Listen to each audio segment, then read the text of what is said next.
தேர்தலுக்கு 15 நாளே மிச்சம் இருக்கிற நிலைமையில, நேத்தோட வேட்புமனு தாக்கல் முடிஞ்சிருச்சு. அதனால எல்லா அரசியல் கட்சிகளும் அரக்க பறக்க வேட்புமனு தாக்கல் பண்ணிட்டு இருந்தாங்க. லேட்டா வந்ததால அகில இந்திய புரட்சித் தலைவர் மக்கள் முன்னேற்றக் கழக வேட்பாளரோட வேட்புமனுவை தேர்தல் அதிகாரி வாங்கிக்கல. இதனால அவங்க தேர்தல் அதிகாரியே எதிர்த்து போராட்டம் பண்ணிட்டு இருந்தாங்க. ஆனா எனக்கு சீட்டு தரலைன்னா பரவாயில்லைங்கண்ணா, நான் கவுண்டம்பாளையம் தொகுதியில பூத் ஏஜென்ட்டா கூட வேலை செய்வேங்கண்ணா அப்படின்ட்டு பெரிய மனசோட சொல்லியிருக்காரு நம்ம கர்நாடக சிங்கம் அண்ணாமலை அவர்கள். ஏண்டா இவரை போய் ஏமாத்துறீங்களேடா.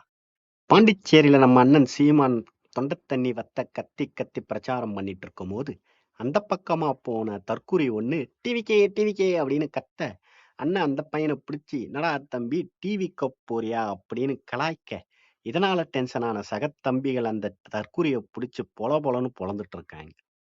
பரவாயில்ல, பாண்டிச்சேரியில எல்லாரும் கொஞ்சம் கோவமா தான் தெரியுறாங்க. தேர்தல்னு வந்துட்டாலே எல்லாவித சர்வீஸுகளும் இலவசமாக செய்து தரப்படும்னு நேத்தைய எபிசோடில் தான் சொன்னோம். அந்த வரிசையில இன்னைக்கு ஆட் ஆயிருக்கிறது ஏடிஎம்கே தொகுதி வேட்பாளரின் ட்ரை கிளீனிங் அண்ட் அயனிங் சர்வீசஸ். தமிழ்நாடு, மேற்கு வங்கம், கேரளம் மாநிலங்களில் சட்டப்பேரவை தேர்தல் நடக்க இருப்பதால் அந்த மாநில எம்பிக்கள் தேர்தல் வேலை செய்வதை தடுப்பதற்காகவே ஏப்ரல் 16, 17, 18 பாராளுமன்ற கூட்டத்தொடரை கூட்டியுள்ளதாக ஒன்றிய அரசின் மீது குற்றம் சாட்டியுள்ளார் திமுக எம்பி திருச்சி சிவா.